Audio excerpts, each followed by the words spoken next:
반갑습니다, 여러분. 강승입니다. 수능 만점을 위해서 달리고 있는 수능 완성 윤리 19번째 시간입니다.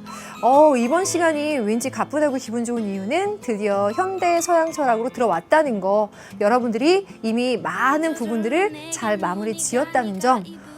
그런데 또 한편으로는 유독 현대 서양 철학 어려워하는 친구들이 있더라고요. 왜 그럴까? 워낙에 지금까지 해야 되는 게 많아서 현대 서양 철학까지 소화하기에는 숨가쁘다 하는 친구들도 있고, 혹은 현대 서양 철학에 나오는 단어들 자체가 어렵다 하는 친구들도 있더라고요. 그런 친구들의 마음에서 이번 강의도 준비했습니다. 마지막 단계니까 이것저것 개념을 다 설명할 수는 없겠지만 털고 털어내면서도 여러분들의 이해를 돕을 수 있도록 1시간 동안 열심히 한번 달려볼게요. 자, 우리 교재에서 현대 철학이 두 파트로 나뉘어져 있잖아요. 그 순서 그대로 갑니다. 그래서 꽤 많은 사상가들을 다뤄야 돼요. 그래서 좀 부지런히 한번 달려볼게요. 털고 털어내면서. 자, 경우의 수로 핵심 사상가의 핵심 개념들을 한번 재구성해 보겠습니다. 경우의 수 갈게요. 여러분들 노트 준비해 주세요. 여러분들 여기에 포함되어 있는 현대 서양 철학, 그러면 첫 번째로 누가 나오죠? 생철학이 나옵니다. 생철학 하면 쇼펜하우어가 등장하는데요. 쇼펜하우어가 생철학을 이야기할 때는 어떤 관점에서 들어가느냐?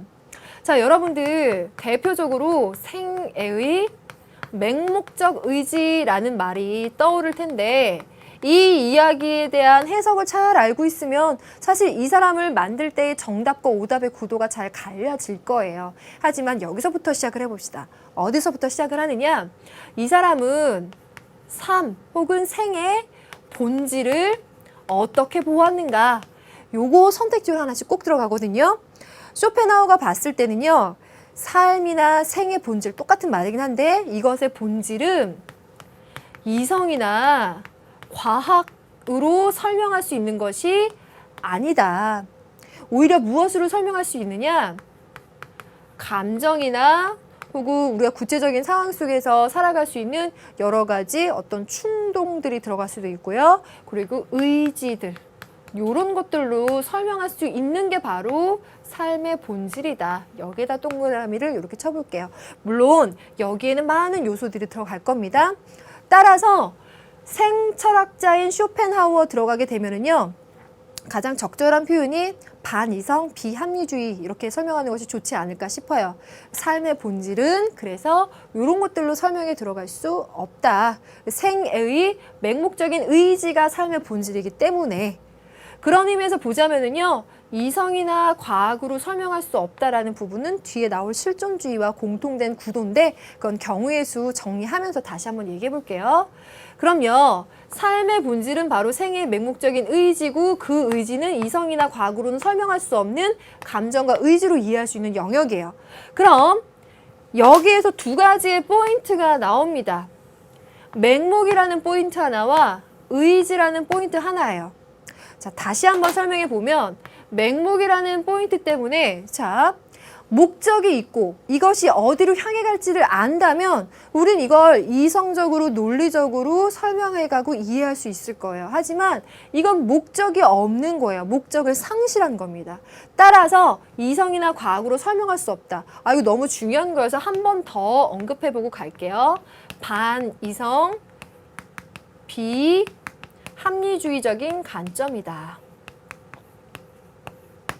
그럼 두 번째, 자, 요걸 1번이라고 하고요. 여기서 말하는 의지, 쇼펜하우어가 생각한 생의 본질인 의지는 뭐냐? 이 의지는요, 다름 아니라 삶을 유지시키고자 하는 욕구와 욕망입니다. 대표적으로요. 이 욕구와 욕망이라고 하는 건 인간들이 혹은 삶을 살아가는 존재들이 끊임없이 채워 나가도 만족을 주기보다는 어찌 보면 끊임없이 결핍을 줘요. 따라서 이 욕구, 욕망에 오히려 지배당하고 있는 존재들이죠. 그래서 이 욕구와 욕망과 끊임없이 싸워가고 있는 삶을 살아가는 존재들의 그 삶은 참 비관적이다, 참 힘들고 고통스럽다라고 하는 염세주의로 가게 됩니다. 그런데 여기서의 또 하나의 구도로 잡아보면은요. 이 욕구와 욕망에 시달리는 존재가 비단 인간 존재뿐이냐. 제가 지금 설명하면서 인간이라고만 설명하지 않고 삶을 살아가는 존재라고 이야기했죠. 생명을 갖고 있으면서 욕구, 욕망으로부터 지배받는 생명 가진 존재들에 대해서 특히 동물 같은 존재들 생각할 수 있죠. 그런 존재들도 욕구, 욕망에 시달리는구나 하고 동정, 연민의 관점에서 그 존재들의 고통을 이해할 수 있다라는 점에서 동정 연민의 윤리라고 이야기합니다. 이건 제가 강의에서 굉장히 강조했던 부분인데요. 왜 그러느냐? 개정 교육과정 이전의 교과서에서는 뒷부분에 쇼펜하우어와 그 슈바이처를 이야기할 때 이런 부분들이 잠깐 언급이 됐었어요. 그래서 제가 찾아내서 이렇게 설명을 좀 강조했던 부분인데 교과서가 개정되면서 이제 한 교과서에서 이런 표현이 이제 들어가게 되더라고요. 그렇게 되고 나니까 이제 수능에서도 모의평가에 한번 출제가 된 거죠. 그래서 여러분들이 앞으로 기본적으로 학습해야 될 학습 요소가 된 셈이죠. 이렇게 꼭 기억해 두세요. 그럼요. 이 욕구와 욕망 때문에 우리들의 삶은 굉장히 고통스러워요. 이 고통스러움에서 끝나게 되면 우리 교과서에 등장하는 철학이 아니죠. 이 고통을 어떻게 할 것이냐가 문제예요. 어떻게 할까요? 해탈해야 됩니다. 그런데 그 해탈은 그냥 이루어지지 않고요. 금욕을 통해서 이루어집니다. 금욕주의를 통한 해탈이 그의 목표예요. 그런 점에서 보면 이런 점과 이런 점에서 보면은 삶을 비관적으로 고통을 본다라고 하는 점에서는 불교적인 그의 영향도 한번 찾아볼 수가 있어요. 자, 금욕을 통해서 해탈을 하는 것이 쇼펜하우어에게서는 궁극적인 목적으로서 등장을 하게 되는데 이 전체적인 논리를 기억하면서 쇼펜하우어 기억하게 되면요. 쇼펜하우어가 주로는 단독 제시문으로 해서 잘 나왔었거든요. 근데 그런 문제들에 대비할 수 있는 핵심 구조는 이 정도로 거의 완벽하게 대비가 된다라고 볼 수 있겠습니다. 자, 그럼 쇼펜하우어 생철학 이 정도 마무리 짓고요. 다음 철학자들이 워낙 많아서 또 달려가 볼게요. 그 뒤에 있어서 실존주의는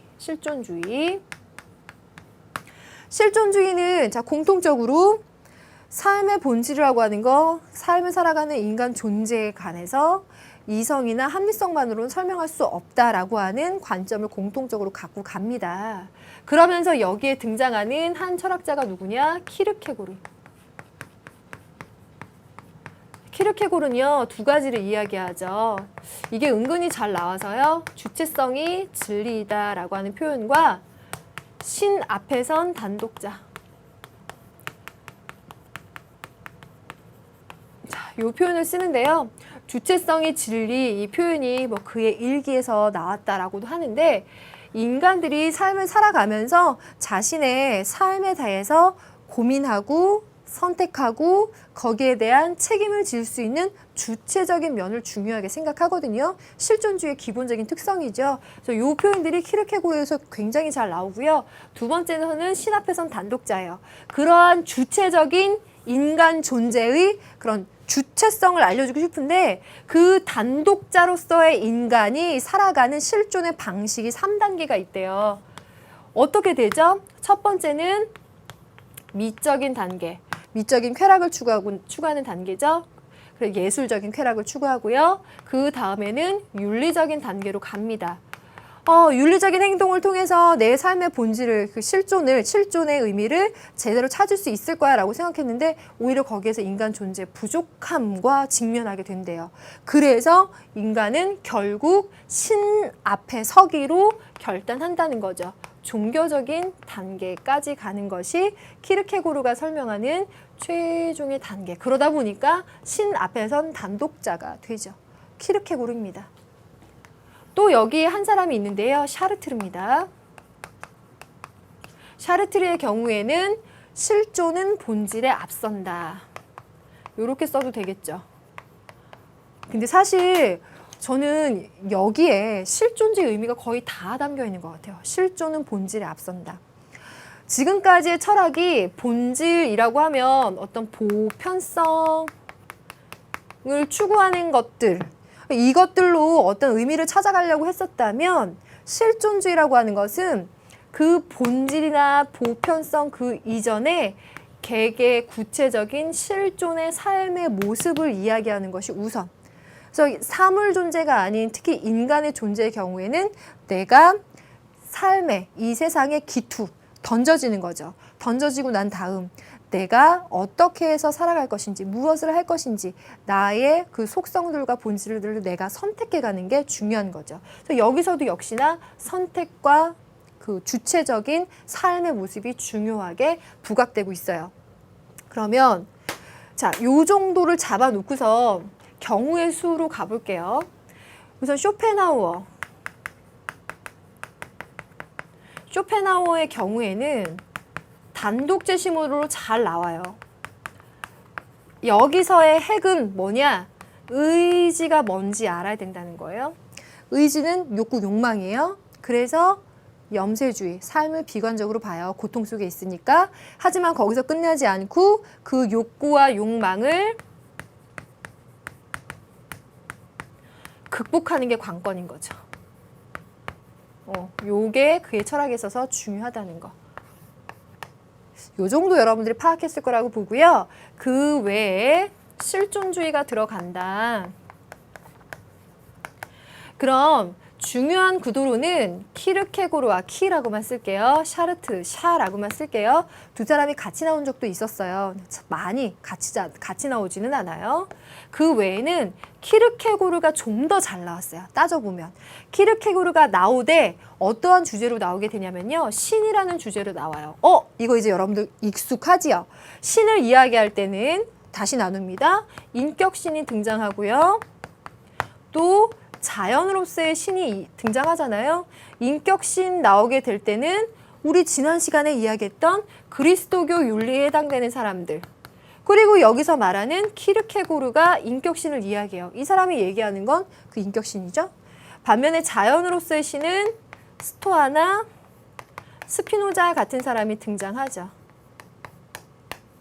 그래서 이 둘을 갑과 을로 구성해서 이렇게 큰 개연성이 있거나 굉장히 중요한 의미여서 그런 건 아니지만 구성 요소상 그런 부분들이 기본에 깔려있기 때문에 그런 거라는 해석이 좀 되는데요. 이러한 구성으로 키르케고르가 특히 더 잘 나왔었습니다. 분석을 해보면요. 여기까지가 바로 생철학과 실존주의의 이야기인데요. 이 실존주의에서 한 사람이 남았죠. 이번에 새로운 교육과정으로 나온 사람이 하이데거인데요. 자, 이 하이데거를 어디에다 쓸까요? 여기 옆에다 써야 여러분들 구성상 맞죠? 하이데거에게서는 유명한 명제가 인간은 죽음을 향해 가는 존재예요. 어머, 뭐야? 이거 사람들한테 뭐 자살하라는 얘기야? 이런 거 절대 아니죠. 윤리교과서에는 그런 사람들이 안 나와요. 여기에는 분명히 그만의 깊은 철학적인 성찰이 담겨 있을 텐데 어떤 의미가 담겨 있는지를 보면은요. 하이데거는요. 자, 인간이라고 하는 존재를 시간 속에서 설명해요. 인간에게 부여된 시간을 한번 세 가지 종류로 나눠볼까요? 인간에게는요. 과거라는 시간이 있고요. 현재라는 시간이 있고요. 또 미래라는 시간도 있습니다. 우리가 과거에 어떤 경험을 했고 어떤 사람들을 만났느냐 이런 것들은 현재의 나를 만들죠. 맞죠? 지금의 나는 그것과 또 이어져 있어요. 그런데요. 인간들의 미래는 어디로 가느냐. 자, 여러분들의 미래가 어떻게 전개가 되어 가겠는데요. 모든 인간들의 마지막. 모든 인간들이 피해갈 수 없는 그 마지막이 뭐겠는가? 그건 바로 죽음이라는 거죠. 그럼 이 죽음이라고 하는 건 인간에게 어떤 의미가 있는가? 다른 동물들과는 달리요. 인간이라고 하는 존재는 그 죽음을 직시할 수 있는 거예요. 뉴스를 보면서 다른 이야기들을 보면서 간접적으로 경험하면서 아, 우리 인간에게 시간이라고 하는 건 유한적이구나. 한계가 있구나. 그래서 나라는 존재도 언젠가 죽음을 맞이하게 될 텐데 그렇다면 나는 지금 삶을 어떻게 살아가야 될까라고 자신의 실존에 대해서 고민해 볼 수 있게 하는 것이 바로 인간 미래에 있는 죽음이라는 거죠. 그래서 하이데거가 생각하는 죽음을 향해 가는 존재라 함은 그래서 인간의 실존에 있어서 더 의미가 있는 개념이라고 할 수 있겠죠. 이 하이데거가 이렇게 등장을 하고 있습니다. 이 하이데거까지 넣어서 여러분들이 실존주의 개념을 좀 명확하게 파악을 해보는데요. 그 구도가 어떻게 나올까 이런 점들은 수능 완성 문제 힌트를 찾아가면서 같이 정리를 해보면 좋겠죠. 자, 이렇게 생철학과 실존주의에 관련된 경우의 수를 한번 짚어봤습니다. 사실 잘 나오는 철학자들이에요. 이들에 대해서 여러분들이 수능 완성 문제 한번 얘기를 해보도록 하고요. 남아있는 게 이번 강에서는 생명윤리와 책임윤리가 등장을 하죠. 생명윤리와 책임윤리는 좀 간단하게 한번 설명을 해볼게요. 자, 요거 지우고 한번 설명해 볼까요? 생명윤리 그러면 누가 나와요? 슈바이처와 간디가 등장하죠. 근데 이 중에서는 지금까지 항상 나왔었고 참 중요한 사람이다라고 언급할 수 있을 만한 사람이 슈바이처. 슈바이처는 여러분들이 생각했을 때 뭐 의사라고 생각할 수 있겠지만 이 사람이 생명을 얼마나 소중하게 생각했는지 생명 외경 사상이라고도 하죠. 그 사람에게 있어서 가치 판단, 선과 악의 가치 판단을 보면요. 슈바이처는 생명을 여러 표현들이 가능할 텐데요. 그 중에서 좀 명확한 거 써보면 유지시켜주는 거, 보양시켜주는 거, 촉진시켜주는 건 선이라고 봐요. 반면에 이 생명을 저해하거나 파괴하는 거 같은 맥락의 여러 단어들을 쓸 수 있겠습니다. 이건 악이라고 보는 거예요. 자신의 연구실에서 모기 한 마리도 함부로 잡을 수 없었던 거, 살충제를 함부로 쓸 수 없었던 건 바로 여기에 그의 뜻이 담겨 있었겠죠? 이렇게 슈바이처의 윤리를 한번 생각해 보면서 책임윤리도 한번 보세요. 저는 이게 둘이 같이 이렇게 엮이더라고요. 책임윤리는 요나스가 대표적인 사상가인데요. 이제 요나스가 생각한 책임의 윤리라고 하는 건 이 현대사회, 이 현대윤리입니다. 현대사회에 와서 이 책임이라고 하는 부분에 대해서 우리가 심각하게 고민을 해봐야 되는데 우린 보통 야, 너 책임져 라고 하면 어떤 의미에서의 책임을 이야기해요? 내 과거의 행동에 대해서 지금의 내가 책임을 지는 것 어떻습니까? 인과적인 책임을 이야기해요. 네가 과거에 어떻게 했으니까 지금 책임져. 인과관계가 성립을 하거든요. 근데 요나스는요. 조금 더 나아가서 부모가 자식에게 하는 책임을 이야기해요. 예를 든 어때요? 부모는 자식에게 무조건적으로 당위적으로 책임을 져요. 그렇죠? 그래서 당위적인 책임.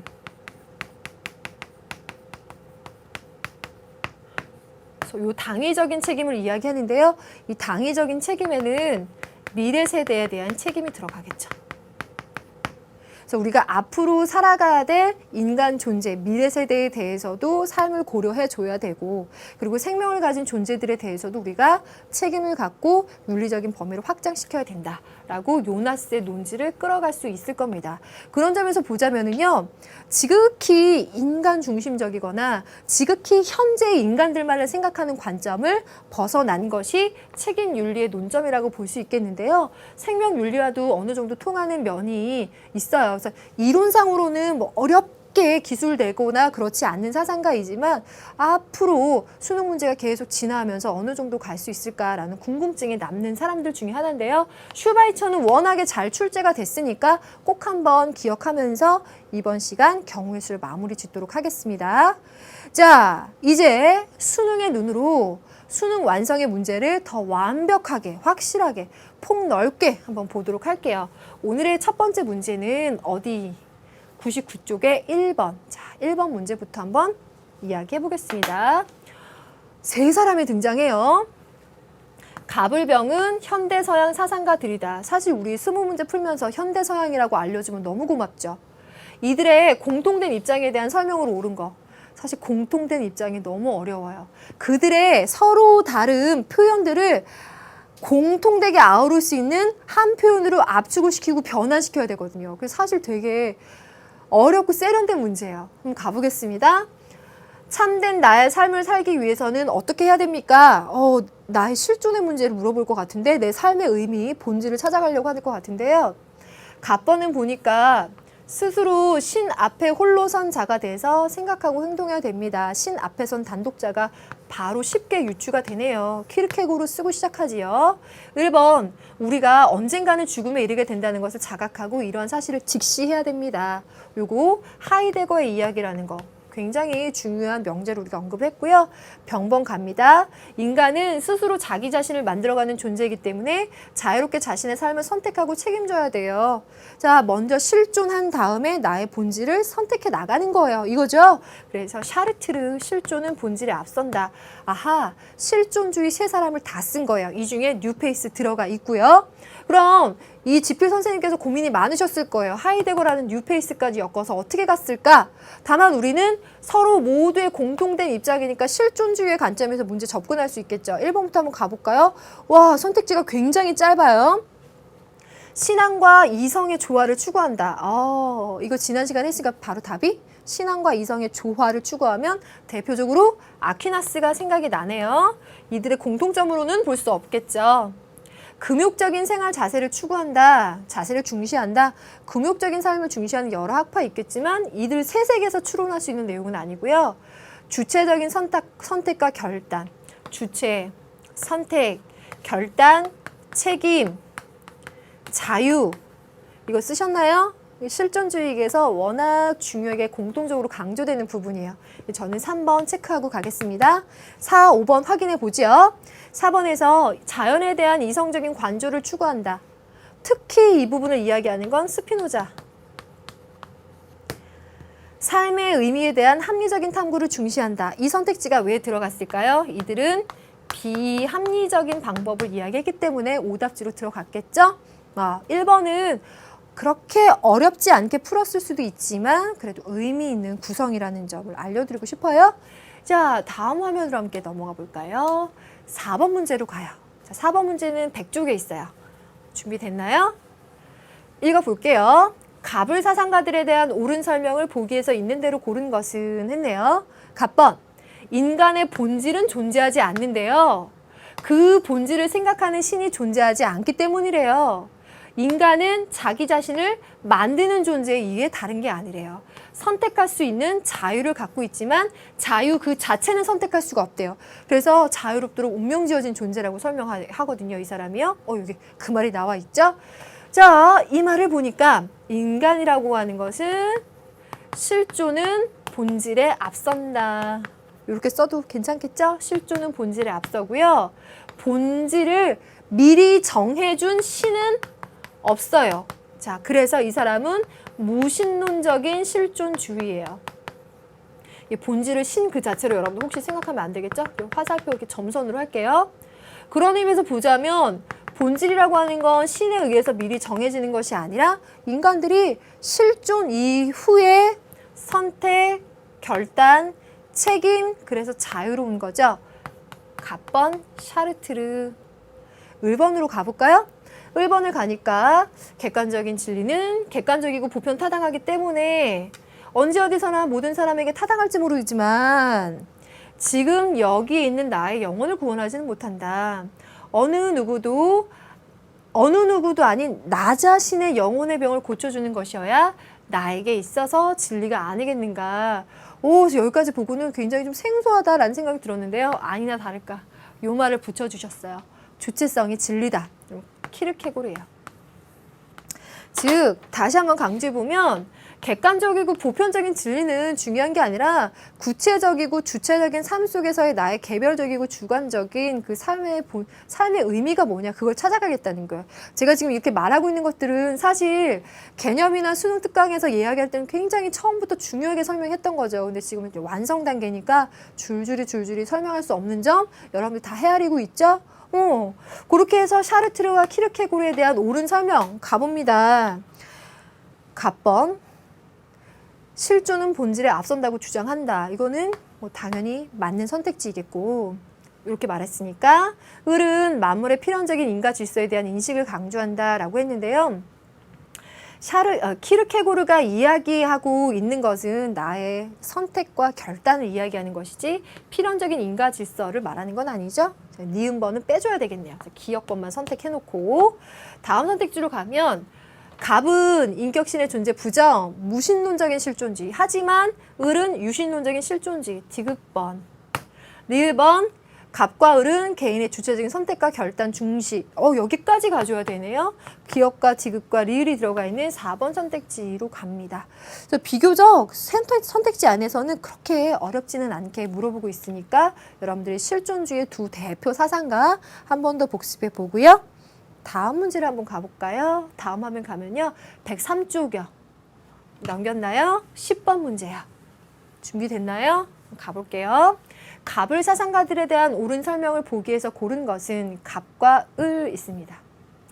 우리는 감각적인 쾌락을 추구하는 단계로부터 도덕적인 규범을 수능하는 단계를 거쳐서 신에게 귀의하는 관계로 갑니다. 그래서 이 사람이 생각했을 때는요. 인간이라고 하는 존재가 자신의 삶 속에서 불안과 직면하지만 이걸 극복하고 자신의 삶의 의미를 찾아가는 실존의 단계가 있는데 미적인 단계로부터 윤리적인 단계, 그 다음 결국은 종교적인 단계로 간다고 하고 있네요. 그래서 불안과 죽음의 문제를 극복하고 참된 실존을 회복할 수 있다. 그래서 인간들의 삶 속에서 불안이라고 하는 건 어쩔 수 없는 사실. 그것에 직면해서 자신의 삶의 의미를 찾아가는 키르케고르가 이야기하는 3단계. 요게 단서가 되겠죠. 이제 1번을 가보면 신즉 자연 나왔네요. 수학적 질서에 따라 움직이는 하나의 거대한 기계라고까지 이야기하면 스피노자의 냄새가 확 나죠. 거기에다가 원인과 만물이 발생하는 필연적인 질서, 원인, 인과관계와 필연적인 질서, 그리고 이성적인 관조가 최고의 행복을 누릴 수 있는 것. 그러면 스피노자. 명확하죠? 이거 가능한 조합이잖아요. 옳은 설명 가볼까요? 갑. 인간은 자유의지를 인정하지만 을은 부정한다. 갑에서는 자유의지 굉장히 중요하게 생각하겠죠. 하지만 1번은 자유의지 부정하죠. 제가 이거 분필 이렇게 던지는 거 하나 던져도 될까요? 소리가 잡음이 나겠지만 요거를 꼭 생각하세요. 스피노자가 생각했을 때 자, 분필이 날아가요. 날아갈 때 분필은 내가 자유낙하해서 저기로 날아간다고 생각하겠지만 사실 그건 내가 던졌기 때문에 가는 거예요. 인간도 마찬가지예요. 인간들은 자유의지로 자유롭게 살아간다고 보겠지만 그건 신이 다 그렇게 운명짓고 예정했기 때문에 그렇게 가는 거예요. 그러니까 신의 뜻이지 인간의 자유의지라고 하는 건 의미가 없는 거예요. 그래서 요 기업번 선택지 가능하죠. 어떻게 보면 고난이도인데 잘 개념 이해한 친구들은 가능하겠고 지금 단계라도 꼭 알아두세요. 니은번 가볼까요? 갑은 신이 자연을 초월해서 존재한다고 믿지만 을은 자연에 내재한다고 본다. 이 표현이 여러분들한테 중요한 단서들을 알려주네요. 을은 자연에 신이 내재한다라고 본다는 건 자연이 신이라고 하는 거죠. 반면에 니은번에 있는 신이 자연을 초월해서 존재라고 하는 건 인격신의 의미를 알려주고 있는 거죠. 키르케고르는 인격신을 상정한다고 제가 아까 그 경우의 수 단계에서 말했죠. 반면에 을은 자연을 이야기하고 근데 니은번도 맞네요. 그렇게 쉽지만은 않은 문제이겠는데 디귿번도 한번 가볼게요. 갑과 을은 신이 인격적인 존재라고 본다. 갑만. 리을번 가보면 갑과 을은 신에 대한 이성적인 인식이 최고 행복을 위한 필수 조건이라고 본다. 이성적인 인식을 이야기하면 을인 거고 갑 이성적인 인식이 아니라 비합리적인 방법을 이야기한다 그랬죠. 그래서 여기 리을번 틀린 거고 기업과 니은만이 맞다는 것을 명확히 알 수가 있는데 이 정답 선택지가 이 두 사상가의 개념을 굉장히 변환한 표현으로 알려주기 때문에 여러분들이 유의해서 봐둬야 될 문제라고 볼 수 있겠습니다. 좋아요. 그럼 다음 화면 함께 가볼게요. 지금까지 실존주의에 대해서 한번 쭉 이야기를 해봤는데요.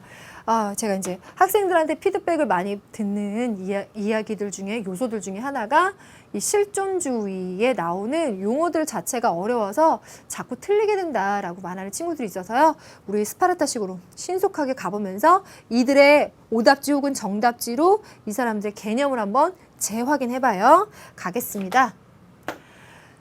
키르케고르는 보편적인 이성을 통해서 삶의 본질을 추구한다. 반이성, 비합리, X. 샤르트르는 내가 있다는 것이 내가 무엇인가라는 것에 우선함을 주장한다. 요거 선택지로 나왔었는데 여러분들이 그토록 외우고 있지만 요렇게 다시 변환해서 표현하면 틀린다는 거예요. 내가 있다라는 건 실존이에요. 내가 무엇이냐 이건 본질인 거예요. 여기 강승희가 있다 이건 실존인데요. 내가 무엇이냐 나는 선생이다 라고 하는 건 본질이라는 거예요. 내가 선생이다 라고 하는 건 정해진 게 아니라는 거죠. 내가 이 세상에 던져진 다음 난 학생들을 가르쳐야지 내가 선택했다는 거죠. 실존은 본질에 앞선다. 샤르트르 5. 키르케고르는 주관적인 체험을, 샤르트르는 객관적인 합리성을 중시한다라고 했는데 키르케고르, 샤르트르 이름도 왠지 비슷하죠. 이 두 사람은 다 반이성 비합리적으로 실존의 의미를 찾아가니까 X라고 해줘야 되겠죠. 키르케고르와 샤르트르는 자기 자신의 선택과 결단을 중시한다. 선택, 결단, 주체, 책임, 실존주의에게서 O, 여기다 누구까지? 하이데거까지 넣어서 좋아요. 넘어갑니다. 키르케고르는 공동체와의 참된 조화를 통해서 삶의 모순을 극복했다. 뭔가 굉장히 의미 있는 선택지가 아닐까 고민할 수 있겠지만 키르케고르의 경우에는 이 자체가 아니라 주체성이 진리이다. 주체적인 삶 속에서 자신의 의미를 찾아가려고 하죠. 큰 의미는 없어요. X. 키르케고르는 생명의 역동적인 힘이 요구하는 맹목적인 의지를 중시했다. 어설프게 공부한 친구들이 틀리는 선택지예요. X죠. 왜? 요거는 생철학이니까. 그래서 어설프게 공부한 친구들은요. 교과서에 생철학 다음에 실존주의가 나오니까 이 두 가지가 막 섞여요. 개념이. 그래서 이런 거 의도하시고 내실 수 있을 것 같아요. 여기까지 생각해두면 좋겠고요. 여기서 하나 팁. 생철학 문제 만들 때 실존주의 오답지. 실존주의 문제 만들 때 생철학 오답지. 이렇게 잘 들어가요. 왜? 함께 잘 엮여 있어서 여러분들 머릿속에 섞여 있으니까. 자, 그 다음 스피노자는 사유를 통해, 키르케고르는 주체적인 삶을 통해 진리를 추구했다. 이거 맞잖아요. 이성적인 방법, 이 사람은 주체적인 삶 속에서. 여기에는 O네요. 키르케고르, 스피노자 생각하는 신 자체가 다르죠. 그러니까 이런 문제가 가능하겠다라는 것도 알 수 있겠네요. 야, 꽤 많은 내용들을 통해서 우리가 이제 이 내용들을 알 수가 있었습니다. 여기까지가 실존주의의 내용이었어요. 다음 화면을 보면요. 이제는 주제를 바꿔서요. 요 사람으로 가보겠습니다. 101쪽으로 돌아가요. 왔다 갔다 하더라도 여러분들 잘 따라와 주세요. 101쪽에 가면 6번 문제 있잖아요. 이 사람이 누굴까요? 고통이라는 말을 하고 있고요. 극복이라는 말을 하고 있네요. 사실 수능에서는 이런 발문이 잘 만들어지지 않지만 많은 암시를 주고 있죠. 고통이니까 염세주의고 그걸 극복하지 않으니까 금욕주의. 내가 너무 앞서갔나? 라는 생각이 들기도 하는데 너무 많은 암시를 주는 발문이었어요. 자, 요거 생각하지 말고 그럼 여기서부터 가봐요. 세계의 본질은 삶에 대한 맹목적 의지다. 사실 여기서 답 나왔죠. 쇼펜하우어. 자연의 모든 생물들은 왜 살아야 되는지 알지를 못해요. 그러니까 맹목이죠. 그저 살아야 된다는 충동 때문에 움직이고 살아남기 위해서 항상 싸우면 된다. 뭐랑 싸울 거야? 욕구, 욕망과 싸우는 거예요.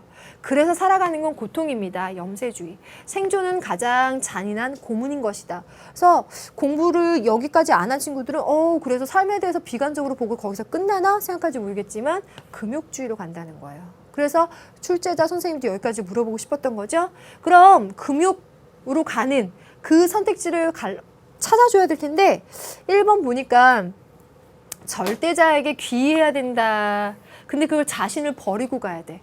야, 이거는 종교적인 의미에서 쓴 거는 같은데 상당히 위험하죠. 어쨌든 쇼펜하우어가 이야기하는 금욕을 통한 해탈은 절대 말해주고 있는 것과는 상관이 없다. 빼주고. 그 자체만으로 선한 선의지를 따라야 된다. 선의지는 누가 이야기해요? 칸트가 이야기하니까 빼주고. 살려는 의지를 긍정하고 최대한 펼쳐야 된다. 요거 쇼펜하우어에게서 나왔던 선택지예요. 살려는 의지를 부정하고 라고 나왔어요. 그리고 제가 여러분들 기출문제 분석 통해서 이제 강의를 여러 개를 하고 있는데 좀 더 단적으로 말하면 쇼펜하우어의 경우에는 의지를 부정해야 된다라고 하는 게 맞다. 왜? 수능에 나왔었던 어휘 그대로만 보자면 그 점을 강조했었는데요. 요걸 통해서 이야기할게요. 의지가 뭐예요? 여기 위에서 말했던 맹목적인 욕구와 욕망입니다. 따라서 그 맹목적인 욕구와 욕망은 긍정하는 게 아니라 부정해야 되는 거예요. 그 부정이 뭐냐? 금욕한다라는 의미예요. 3번 틀려요. 4번 갑니다. 욕망을 철저하게 억제하는 생활을 해야 된다. 금욕주의 4번 정답이라는 거 여러분들 이해했을 거라고 보고 5번 의지의 참모습을 파악해야 돼. 욕구, 욕망이라고. 그런데 그건 논리적인 사유를 통해서 알 수 있는 건 아닌 거죠. 쇼펜하우어에게서 굉장히 중요한 문제가 잘 설명이 되고 있는 문제였습니다. 그러면 이 문제 하나 더 풀어봐요. 문항의 진화. 쇼펜하우어를 계속 틀리는 친구들을 위한 선택지의 재구성 한번 가보도록 합니다. 신속하게, 정확하게. 자, 의지의 전적인 부정이 고통을 피하는 길이야. 제가 지금 설명했죠? 쇼펜하우어 5. 이성과 욕구의 조화가 도덕적 삶의 근원이야. 아무리 윤리 교과가 조화를 좋아한다고 해도 쇼펜하우어한테는 이성과 욕구의 조화를 이야기하잖아요. 왜? 반이성, 비합리니까. X. 보편적인 이성을 통한 같은 맥락에서 X라는 거야. 그래서 여러분들 쇼펜하우어 오답지 만들 때 이성을 추구한다, 합리성을 추구한다, 객관성, 보편성 나오면 오답지. 신 앞에서의 주체적 결단이 실존을 찾는 길이야. 이거 누구? 키르케고르. 아까 말했죠. 생철학 나올 때 실존주의 오답지, 실존주의 나올 때 생철학 오답지 만들어진다고. 삶의 본질은 과학과 지식에 의해서 파악 안 된다. 반이성, 비합리 이야기했죠? 역시 X. 오케이? 다음 단계 넘어갑니다. 이성적 자유보다는 직관과 주관적인 체험을 강조했다. 요거 기본적으로 중요해요. 쇼펜하우어에게서. 영혼의 수련을 통한 보편적 획득을 강조했다. 요거는 소크라테스 냄새가 훅 나잖아요. 그런데 한 번 더 복습을 해보면 보편, 객관, 절대적인 거, 이성적인 거, 합리적인 거, 쇼펜하우어 거리가 멉니다. 빼줍니다. 성장하고 진보하는 도덕적인 진리 한 단계 더 나가서 현대사양 사상가 중에서 여러분들이 배운 주의까지 섞어놓은 거예요. X. 모든 의지의 적극적인 실현. 여기 나왔죠? 의지의 부정, 적극적인 실현 틀리다. 이렇게 가야 됩니다. X. 기출문제 풀어본 친구들에게 고마운 선택지 5번. 주체적인 결단을 통한 불안과 죽음의 문제 극복을 강조했다라고 얘기 나왔네요. 지금 이 문제에서는 요 부분은 여기가 정답이고 5번에서는 실존주의가 또 한 번 나온 거잖아요. 그래서 실존주의가 오답지로 들어간 것처럼 또 한 번 실존주의 오답으로 들어가요. 제가 그래서 이 문제 찾아온 게 거의 포인트가 집약되죠.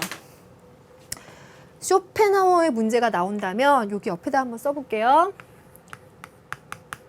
이성과 합리성과 과학적인 방법으로 이해하는 거에 반대한다는 점에서 꼭 오답 선택지 한 2개 정도 들어가줘요. 그리고 두 번째는 쇼펜하우어가 그때로 강조하는 의지라고 하는 것은 맹목적인 욕구와 욕망이기 때문에 오히려 이 사람은 금욕인 거잖아요. 근데 우리한테 의지라고 하는 건 굉장히 기분 좋은 어감이죠. 꼭 의지를 실현해야 될 것만 같은 어감인 거죠. 그래서 이 의지를 실현한다와 같은 류의 오답지가 하나 꼭 들어가줘요. 세 번째 구성, 여기에서 실존주의에 관련된 오답지가 들어가줘요. 그러니까 오답지 하나, 2개, 3개, 4개. 그리고 쇼펜하우어 정답 하나. 그러면 선택지 5개가 구성되는 거예요. 이게 제가 지금까지의 수능 문제로 분석한 쇼펜하우어 문제의 시작과 끝입니다. 앞으로도 이렇게 나온다면 여러분들이 맞출 수 있을 텐데 또 한편으로는 수능은 끊임없이 진화하고 있기 때문에 우리도 계속 진화를 해줘야 돼요. 하지만 기본적으로 알 건 알고 가자는 거지요. 2013학년도 수능 14번 요걸로 마무리 한번 지어보죠. 욕심껏 제가 좀 많이도 가져왔네요. 다음 서양사상가의 주장에 대한 설명으로 옳은 것은 의지의 참된 본질을 탐구해야 되는데 그게 이성적이거나 합리적이거나 실증적인 분석은 아니에요. 무조건적인 충동을 억제하기 위해서 선한 의지를 따라야 된다라고 하는 이성을 강조하는 칸트와 같은 입장도 아닌 거예요. 이성과 의지의 조화. 자, 이성 아니라는 거죠. 옳은 행동이 몸에 배일 수 있도록 실천 의지를 강화해야 돼. 의지라는 단어 들어갔는데 아리스토텔레스 냄새 나긴 하는데요. 이 사람한테 있어서의 의지라는 대상만 보자면 요거는 극복해야 되는 대상이에요. 그래서 X인 거죠. 정답은 그 의지는 삶을 괴롭히는, 삶을 고통스럽게 만드는 요인 중에 하나다라는 점을 깨달아야 된다. 이렇게 해두면 되겠죠. 그래서 여기 요 부분이 5입니다. 가장 최신의 버전이 이렇게 물어보고 있어요. 요 정도 되면 여러분 쇼펜하우어 나온다면 꼭 맞출 수 있겠죠? 네. 확신을 가져보면서 다음 문제 넘어가겠습니다. 갑과 을 사상가들이 모두 긍정의 대답을 할 질문이라고 되어 있네요. 여러분들 쉽게 생각할지 모르겠는데 은근히 잘 나온 사상가예요. 갑을 보면요. 삶에 대한 맹목적인 의지 쇼펜하우어죠. 1번을 보면 생명에 대한 외경, 그러면 슈바이처예요. 어머, 쇼와 쇼 왠지 이름도 비슷한데 요 둘이 모두 긍정의 대답을 할 것. 이거 수능 특강에서도 이미 나왔었어요. 이런 류의 아이디어가 여기서 또 한 번 나옵니다. 삶의 의지를 긍정해야 되는가. 네. 이 의지라고 했을 때 참 쇼펜하우어가 생각했을 때는요. 생의 맹목적 의지이기 때문에 요거는 부정의 대상이죠. 하지만 슈바이처에게는요. 인간이라고 하는 것은 살려고 하는 존재에 둘러싸인 생명인 거예요. 그래서 이 살려고 하는 의지를 고양, 유지, 촉진시켜주는 게 선인 거예요. 여기서는 긍정해줘야 됩니다. 모두 긍정으로의 대답으로서의 조건에는 맞지 않지만 의미 있는 선택지였고요.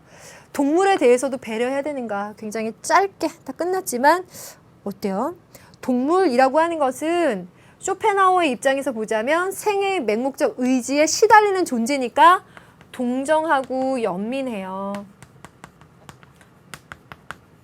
또 슈바이처는 위에서 말한 맥락 그대로 살려고 하는 의지를 갖고 있는 존재인 거예요. 우린 그걸 고양시켜주고 유지시켜주고 촉진시켜주는 게 선인 거예요.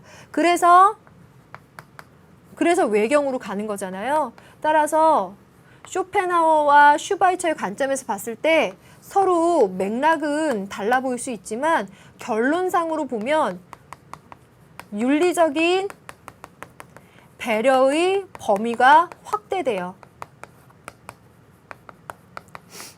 그래서 동물에 대해서도 배려해야 되는가? 그러면 둘 다 긍정으로 갈 수 있겠네요. 여러분들에게 굉장히 많은 생각을 하게 하는 문제입니다. 세 번째, 자연 만물에 대해서 외경심 가져야 되는가? 이거 중요시해야 돼요. 외경심을 갖는 게 1번에 이렇게 여러분들한테는 쉽게 바로 다가갈 거예요. 그런데 조심해야 되는 건 자연 만물이에요. 을이 이야기하고 있는 건 생명에 대한 외경입니다. 생명이면 생명을 갖고 있는 존재예요. 그가 이야기했던 하다못해 모기라고 하는 생명에까지 가는 건데 자연 만물이라고 하면요. 이 세상에 존재하는 모든 만물들까지 들어가요. 생명이 없는 만물에도 들어가기 때문에 을한테 절대 맞지 않아서 잘 나오는 오답지예요. 슈바이처한테 잘 나오는 오답지. 4, 5번으로 가볼까요? 깨끗이 지우고 4번. 모든 가치를 유용성의 입장에서 판단해야 되는가? 절대 그렇지 않죠? 5번. 생명을 이해하려면 직감과 체험보다 이성을 중시해야 되는가? 쇼펜하우어 이성 직관과 체험을 강조하죠. 그래서 이 사람을 겨냥한 오답지로 만들어져 있습니다. 옳은 것은 2번 이렇게 선택해주면 되겠네요. 그래서 이렇게 연달아 있는 문제들이 참 중요하게 잘 만들어졌다라는 생각이 들어요. 잘 한번 복습해 보는 걸로. 자, 두 번째 라운드로 가보겠습니다. 자, 여기서는 조금 더 신속하게 가보도록 할게요. 갑의 관점에 대해서 을이 제시한 비판적인 견해 보면 아는 게 힘이야. 베이컨이죠. 베이컨은 시험 문제 잘 등장한 적 없지만 베이컨의 관점에 대해서 을이 누굴까요? 한번 볼까요? 을의 경우에는 요거는 이 사람한테 굉장히 중요한 명제니까 나는 살고자 하는 생명에 둘러싸여서 살고자 하는 생명이야. 삶의 의지 한가운데 있는 삶의 의지로 여겨져. 같은 말이 반복되죠. 이 의지, 살고자 하는 의지를 유지, 고양, 촉진시켜주는 것이 선이다. 생명 외경사상. 슈바이처가 베이컨한테 할 수 있는 견해로 예전에 그 데카르트에게 슈바이처가 이야기할 수 있는 견해로 문제 나온 거 제가 보여드린 적이 있어요. 그것과 같은 아이디어일 텐데요. 이렇게 비판적인 견해로 가보자면 자, 자연의 모든 생명을 외경하고 소중하게 생각해야 되는데 너의 경우에는 어떤 유용성이나 과학적인 지식을 탐구하자고 하는 측면에서 생명으로 다가가면 안 된다라고 이렇게 이야기를 하겠죠. 그래서 2번이 정답 되겠습니다. 다음 문제 넘어갈게요. 101페이지를 한번 보세요. 5번 문제로 넘어갑니다.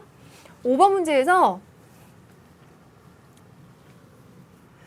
윤리란 내가 나 자신에게 보이고 있는 바와 같은 동일한 외경을 다른 모든 생명에 살려는 의지에 대해서도 보이고자 하는 의무감을 스스로 체험하는 것이라고 정의할 수 있다. 이렇게 나와 있는데요. 지금 제가 라운드 2에 이 사상가를 넣었지만 앞에서 분명히 말했죠. 슈바이처 자체는 굉장히 중요하고 잘 나오는 사상가예요. 다만 여러분들이 문제를 풀 때 아주 심각하게 어렵게 풀지는 않기 때문에 여기에 넣었습니다. 근데 잘 읽어두세요. 슈바이처가 생각하는 생명 외경 사상을 이야기하면서 그의 관점에서 보자면 선이라고 하는 것은 생명을 유지, 보존, 촉진시켜주는 것. 그 반대 방면이 악이라고 이야기할 텐데요. 긍정의 대답을 할 질문으로 옳은 거, 그러면 생명을 가지고 있는 모든 존재에게 갈 거 아닙니까? 그럼 1번에서 틀린 건 만물 노노, 생명 가진 존재. 응? 2번, 생명의 신비로움과 존엄성을 인정해야 되는가? 맞죠? 자연과학적 지식을 활용해서 자연을 지배해야 되는가? 아까 베이컨 같은 사람한테 비판하는 구도가 이런 거 잘못된 생각이다라고 비판하는 거잖아요. 인류의 번영을 윤리적인 실천의 궁극적 목표로 삼아야 되는가? 인류의 번영을 이 사람이 비판하지 않겠지만 인류의 번영만을 생각하는 것이 아니라 생명 가진 존재로 배려의 범위가 확대된다는 거예요. 5번, 마음의 평안을 위해서 삶에 대한 맹목적 의지를 버려야 되는가? 맹목적 의지를 이야기하는 또 쇼펜하우어의 경우네요. 그래서 이 부분을 보니까 슈바이처가 이렇게 만들어지는구나. 핵심적인 사상까지 우리가 정리를 할 수가 있었어요.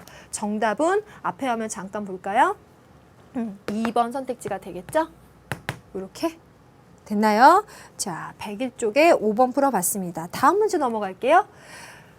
7번으로 갑니다. 같은 페이지죠? 갑을 사상가들의 공통된 입장을 보기 위해서 골라라. 자, 여기 보니까 불살생, 불상해를 실천해야 된다. 이제 도덕 교과에서는 굉장히 중요하게 등장하죠. 간디.